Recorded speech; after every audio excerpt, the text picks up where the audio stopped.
I'm Madeline Mosiman, and we're talking about history and all, and both of my family ancestors came to Sedgwick about the time Sedgwick was settled. And my paternal great-grandfather came as they always said, a 16-year-old from Ireland by himself to the United States. And I don't think all those records really, he might have been 18, but anyhow, he was a young person off on his own, and met a woman in Pennsylvania, married her, and they came to Sedgwick, and they farmed, and they raised 6 children, one of them being my grandmother. And they lived out their later years in, his name was William Adams, and they moved to Sedgwick then in later years and built a house in town. So that was one side of the family. And then my mother's people came, from Vermont, and the Congdon family was here first, and then they went back, or they contacted them and said, this is really a good place to be, and you ought to move out here. So eventually, through the years then, they did move, and they liked it so well that their parents, my grandfather's parents had passed, I guess, by that time. I'm not sure how this worked, but anyhow, they exhumed the bodies and brought them out here too, and the big tombstone, which is out in Hillside Cemetery. And that must have been quite a feat, because that's that really tall granite stone. But anyhow, the whole family's ended up here.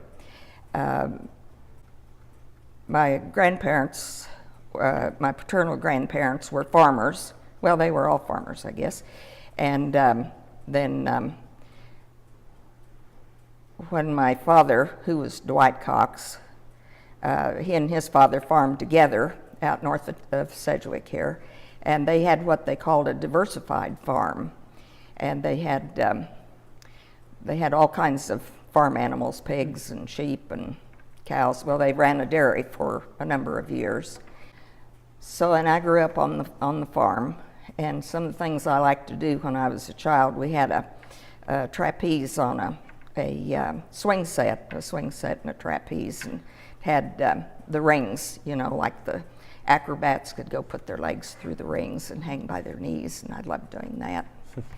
And when I was smaller, I don't know, I remember it, but I suppose I was 6 or 7, something like that. And I had a habit of not tying my shoes or buckling my shoes. Usually my shoes had buckles, I think. And my grandparents lived next door, or we lived next door to them, really. And my grandpa told me one day, he was kind of firm. He really was a softy, but he was kind of firm when he'd talk to you. And he said, you can't come in my yard anymore unless you buckle your shoes. Your shoes have to be tied or buckled. So I'd wait till we had a fence and a gate. So I'd wait till I got to the gate, and then I would buckle my shoes and go across to there. During the war years, it was hard to find help, and my dad had decided he wanted to go into baling hay, and so he did that on a commercial basis for the community. And so the one year, I don't know how old I was. I must have been probably 13 or so. Anyhow, I'm sure by the time I was 14, I helped on the hay baling crew, and we had a tie baler that was pulled by the tractor, so we always had to have the 3 people working, the tractor driver and the guy that blocked the bales and the one that tied them. It was a wire tie. So that was one thing that I was involved in, and we'd trade off, and at that time he hired a lot of high school boys to come out, because the bales as they came out were put on a trailer and then taken to whoever's barn they needed to go to. That was interesting, and it was hot, and my dad used to look at me, and of course it was dusty, and his face would just be really dark with dirt, And he'd say, "Are you having fun?" We sat across from each other. And I'd say, "Not exactly." I think that was fun. So anyhow, those were those years. And then one year, I think it was before we were doing the hay baling, my grandfather and I did the combining. We must not have had, I remember one field particularly, and it was flax. And he ran the combine. It was a pull combine with the tractor, and I drove the tractor. And we did all of the harvesting that year. But I don't know if we went to other fields. Surely there was wheat, but I don't remember cutting the wheat. But I do remember that flax because it was really itchy if you know.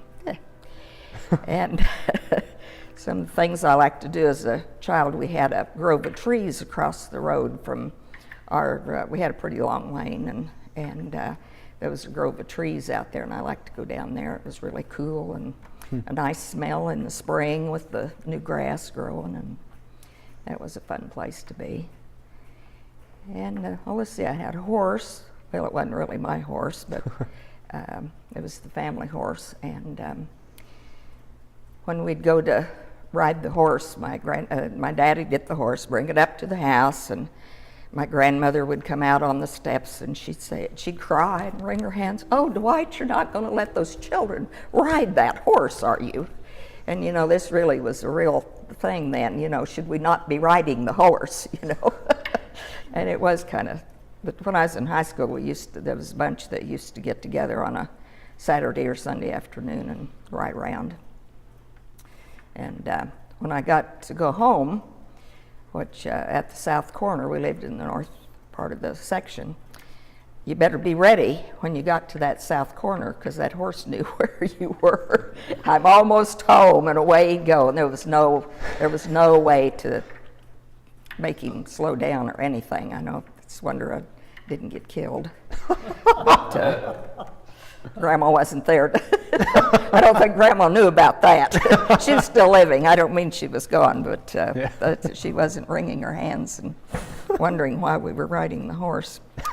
Let's see, the families had businesses, like my grandparents, my maternal grandparents. My grandfather had the drugstore here, which he helped. My grandmother's parents had the store, and then he took over as they got older. And they had everything, I guess, in that drugstore. They had fine china and jewelry and glassware, cosmetics, and I don't know what all. Everything nice you could think of, and a nice fountain. I think the fountain's supposedly still in the store. And also they had the drugs. He had a pharmacist hired to run that part of it. And he also sold pianos. And as a young child, he had been, I don't know what happened to his back, but anyhow, he had a bad back. And so his parents had him trained as a pianist, as a musician. So my mother said as he would go to sell these pianos, he would play, and it was just, really lovely. I mean, he was an accomplished pianist. And so they'd think, "Oh boy, we'll be able to do that too, that's the way it's supposed to be." I guess he was quite successful at selling pianos. And I don't know if they ever brought him back, or I don't know the rest of the story, but I thought, gee, that was a neat, demonstration. And I was only 3 years old when he passed, so I didn't really ever remember him. And but my grandmother stayed in the store and ran the store until they sold it to John Drake, and that was in the 40s, I guess. Isn't that about right, you think? So when we were in high school, anyway. And he ran it well for a number of years. And and then we'd go to the drugstore. They put in booths in the back, and we'd go to the drugstore after school. That was the big thing, and have a 5-cent cherry Coke from the fountain. That was it. That was it, wasn't it? Really gather in the booths. So did you go to Sedgwick schools then your whole career? And of course we didn't have any buses or lunch service or anything like that then. And my grandfather, my paternal grandfather, that was his job, I guess. Anyhow, he brought us to school, my brother and I. And school was fun. I mean, I liked going to school. And of course, it was on the corner. Or no, it was in the center of the block, but I mean, it was cement all the way around. And so we'd bring our roller skates and strap on our roller skates and skate at recess. And then at noon, I don't hardly ever remember bringing my lunch, because we went to the Bissell Cafe for lunch, because that was my grandmother's sister who ran the Bissell Cafe, and that was on the alley that we talked about in the other presentation. And so I did that till she retired she closed the cafe in like 46 or 7, something like that. And then we went to her house, and she fixed lunch then for us all through school. Let's see. Oh, I've always been active in my church. I went to the Congregational church, and as a teenager I was playing the piano and involved in the music, and then I'm still the church organist at the church. Now we have a keyboard, and that's really nice. I really like the keyboard. I was trying to think of other history things. Let's see, those were the two businesses. So do you play any other instruments other than the keyboard? Such organ? No. In high school, played clarinet. Oh, we played the drums. That was it. We started out playing the cymbals and the bass drum. And then the band director, Byron J. Hughes, came out from Wichita. We didn't have a all-time band teacher. And but anyhow, Mr. J. Hughes said that I should be doing something else besides beating the drums. So so I had a clarinet then, and liked that till it got stolen. And then I took my brother's trombone, and that was a disaster. I never did. I think I'm in the picture in the band with the trombone, but I really didn't know how to play it. I don't think I ever performed with the trombone. And then other musical things that I'd done through the years were being in the Valley Center Sweet Adelines, and I really enjoyed that because that was not pressure like doing solos. And one thing, when I was little, Joanne was talking about did you call it elocution lessons? It's called expression lessons. Expression lessons. Well, I think mine were elocution, whatever that means. Anyhow, Mrs. Schaefer lived out on the hill there south of the cemetery, and she was my teacher, and so we'd go there. And I do remember going there. I think I was probably, 7, probably. And my mother said she always just hated for me to have to go. I mean, she wanted me to go to the lessons, but Mrs. Schaefer said, well, now take your coat off. And she said it was just colder than a berg in that house in the wintertime. It was always cold, but she always had you take your coat off so you could, move your arms around. And so one of the things that I learned was Dear Dr. Danny and Nurse Nancy Jane. And I still have them in written form, but I don't remember them. But my favorite was How the Elephant Got His Trunk. And so a few years, probably 10, 15 years ago, I decided that I was going to brush up on that. So I've done that for my family and other private groups. And it's really funny, especially when I said, well, the reason I was learning it was because they were bringing those elephants to the zoo in Wichita. And so, anyhow, it's quite a nice reading. More of a joke than anything else, but it's fun. And let's see, we did the music and well, when I was in high school, I enjoyed the drama classes that we were in, and Joanne and I were in a district award-winning one-act play that was really good. And Very good.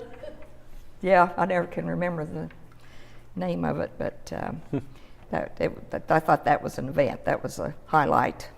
I Yeah. liked that. So, questions?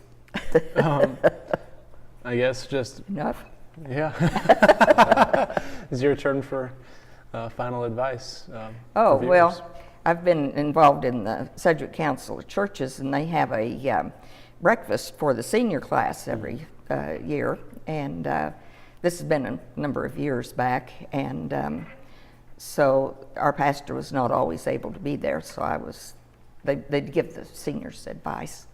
So my advice to anybody really, but mostly to the seniors, would be never be afraid to say that you're from Sedgwick. You should brag and don't say I'm from near Wichita, say I'm from Sedgwick, because that's a lot of important people have come from Sedgwick and had wonderful vocations and been able to do a lot in the world. Yeah. All right, well, thank you. Mm-hmm.